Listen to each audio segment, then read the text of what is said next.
Hello StarCraft fans, this is Falcon Paladin coming to you with yet another daily Legacy of the Void upload. This is a game between Tang and Barcode on Prion Terraces. Alright, production tab, names, can't get rid of this because Servant Obs is a little bit wonky with a retail version of Legacy of the Void. I'm hoping to get that fixed, and I apologize for the inconvenience. In the top left of Prion Terraces, we have the Red Zerg player. It is Tang, representing Team All Inspiration. And in the bottom right of Prion Terraces, we have the Blue Terran player. It is Barcode. Ooh, the little fancy logo here. StarCraft 2, it says. Is that a trophy? The heck is that? Do you win that? I don't know. If you know what that is, let me know in the comments. I'm really interested to find out because it looks pretty fancy and it seems like a reward of some kind. Like maybe if you bought the collector's edition of Legacy of the Void, you got this trophy, but I don't know.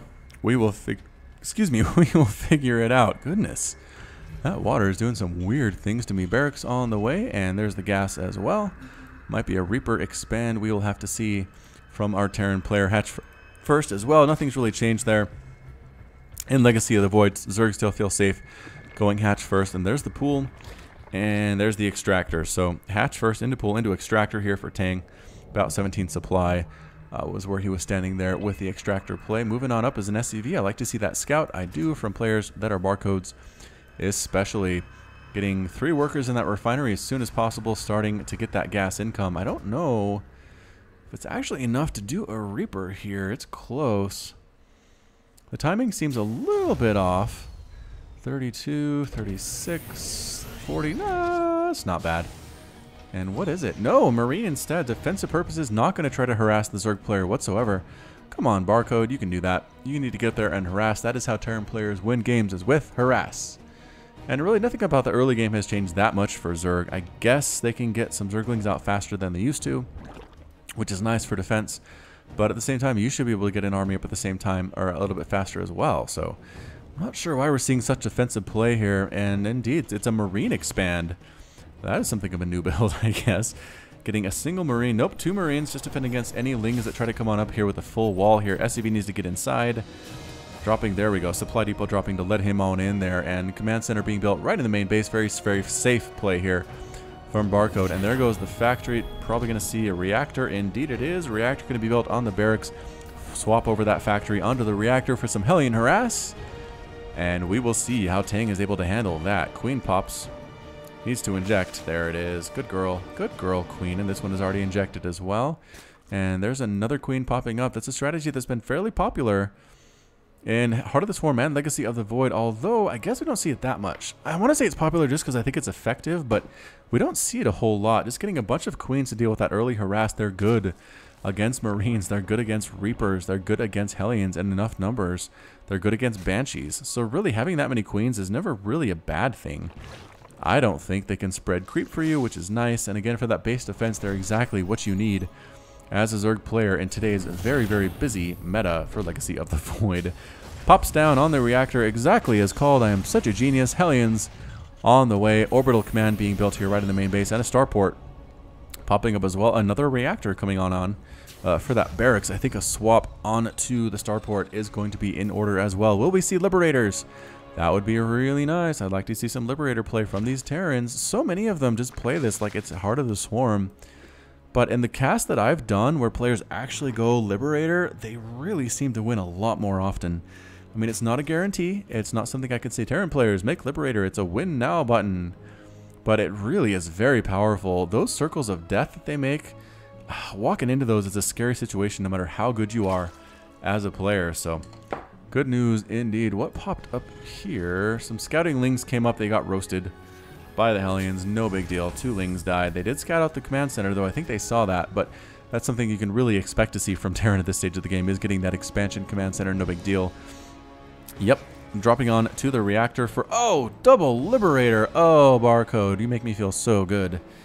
All right. Thank you for making the Liberators, double pumping them as well. Roaches on the way. Oh, boy. I don't know if Roaches are a good idea against this Liberator composition. For Zergs against Liberators, I recommend Corruptors with armor upgrades because they do have anti-air, Liberators do. so they can hit your Corruptors back. But if the Corruptors are just that much more tanky, they can really sock it to Liberators, especially if they're in the anti-ground mode and they can't really shoot back.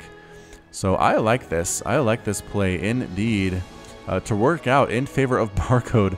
These Roaches are running to their deaths. They don't know it, but they definitely are. And here come the Disruptors, or not Disruptors, yeehaw, Liberators coming out. This is not going to end up well, though. Here come some shots from Roaches, killing 1, 2 of the Hellions, just running anyway. They're not going to turn around and go home. Killing yet another one of those. The Liberators coming back home to play some base defense with that anti-ground defender mode that is so very, very important. And is it going to be pop up here? It is. There goes the Circle of Doom. And the Roaches are going to go inside and basically get 2-shot here. Oh, popping outside the circle. Excellent, excellent, intelligent choice. Going up that ramp is not where you want to be, though. 1-shot, 2-shot. Refineries are following. Did force a liftoff, though, of the command centers. An Overseer coming as well to get that high ground. They're killing supply depots. Very smart. But the Roach count is slowly getting whittled down here by the defenders.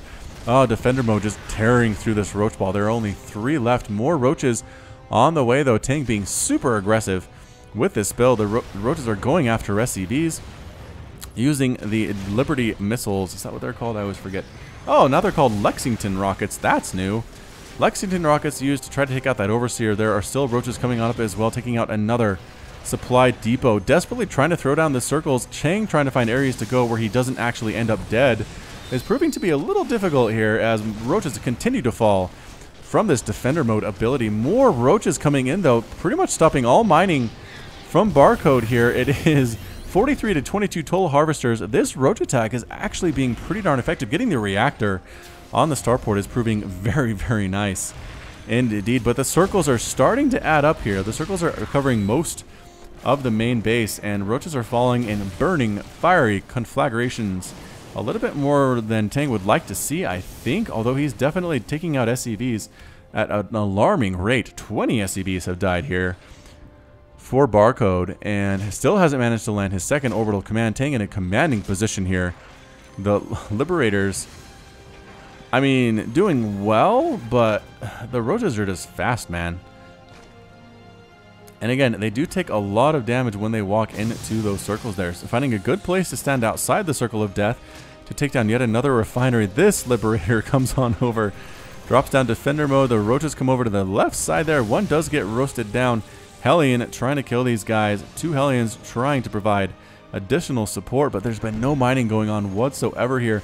This is such a micro-intensive battle. The Roaches are slowly getting whittled down, and one more shot. No, this Roach is still alive with 3 kills. He is a Predator. Does he get 1 more kill? No. Does get burned off, and his body falls off the cliff there. So terrible, terrible spot for Barcode to be in right now. It's 40 to 18 total harvesters, 84 to 38 total supply. Expanding behind the attack was Tang. Now Hydralisks are coming out, 15 Hydras with muscular augments on the way. Just an excellent follow-up against this Liberator play. It is Defender Mode City over here, though. There are 5 Defender Mode circles on this ramp. Walking up here, I feel like even if you have a lot of Hydras, it might just be a death wish, because the HP on the Hydralisk is 80, and Defender Mode, unless they've changed it, is an 85 damage hit. It is, so they 1-shot Hydras instead of 2-shot Roaches, which is a really, really big difference, especially if your attack speed is that slow. Attack speed here, weapon speed 1.14, which again isn't super duper slow, but pretty darn slow if you ask me. Hydra is popping in. They're feeling very comfortable with their muscular augments. I don't think they want to attack up this ramp. No, they really don't. They're checking for a base of the gold. There's not. They decide to go back home. Hellions running in here, getting killed by Hydras. Hydras do really well against Hellions. The range is nice. The damage is nice. They take extra damage from the Hellions. That's not a good thing, but oh, they're coming up anyway. They're trying to kill defenders, but look at the casualties. Look at all these dead, burning, charred Hydralisk bodies for a single Liberator trying to snipe from the low ground, getting this starport. Because why not? More Hydras coming in here. There's now a tank as well. Liberators trying to set up defender modes in areas where they cannot be sniped from the low ground by the Hydras. I'm not sure if this is a good place, though. I feel like the range of the Hydra should be able to kill this guy still, but the Hydralisks are pulling out. They're being a little bit more circumspect. 4th base now coming up for Tang, and holding off that attack was really nice for Barcode. Needs to continue that SCV production, needs to make mules as fast as terrenly possible. And what is this coming up here? Infestation Pit going for the hive. Could we see Ultralisks? Ultralisks are okay against Liberators, but again, just the damage Liberators do, 85 damage per hit, it slowly whittles down that Ultralisk armor. And can really make a bad day for anybody who is playing Zerg against the Liberator unit. Spore Crawlers are up. I don't think Tang wants to lose to something like a drop or something like some Banshee Harass. So better safe than sorry is what he has to say here. Infestation Pit is up. 10 Corruptors. There we go. That's what I like to see. Corruptors used against Liberators. A good choice. +1 flyer attack. Again, I think I prefer the armor, but here comes the Orbital Command on the gold base here. Barcode really dragging himself back into this thing, man. 42 total Harvesters. And able to throw down some mules here, I think, if he wants to. Not quite yet. Sensor Tower up to see when the Zerg army is coming, but here comes the Corruptor Ball. Here comes the Hydra Ball. Any upgrades on these guys whatsoever? No, no upgrades. Corruptors, no upgrades either. Again, that +1 flyer attack is on the way. Upgrades for vehicle and ship plating, as well as vehicle weapons on the way for Barcode. That's going to help here with this defender mode. And yes, so now he can see the army coming because they're inside that sensor tower range, throwing up defender mode circles, and here come the Corruptors. When one Liberator falls, almost immediately another Liberator forces them all out. Splash damage is coming out of these Lexington missiles, but I don't know if it's enough. There are just too many Corruptors here, and all of them end up completely dead. There are 2 tanks here, but the Hydras are trying to do their best to kill what? They're going after that tank. They do manage to kill the one, but there are not many Hydras left here.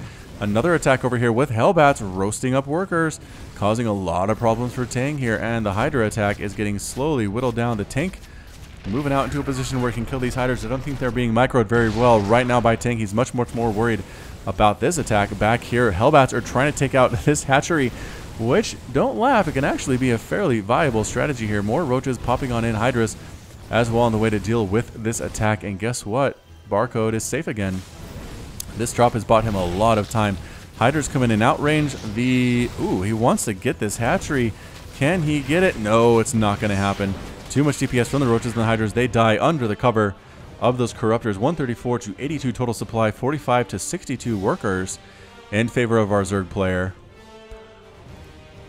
And the Corruptor Ball looking pretty scary indeed. The +1 attack, 15 damage, and extra versus massive. I don't think Liberators are considered massive though. A couple Hellions get killed. Sorry guys, no hard feelings as far as I'm concerned. And trying to snipe down, oh, they get a Viking missile turret. Trying to take down Corruptors there as well, but moving on in, there are tanks. There are Cyclones here actually, using the lock-on ability to take out roaches as well. Just moving and attacking on in, doesn't worry about a single thing. This Roach Hydra army does get the tank.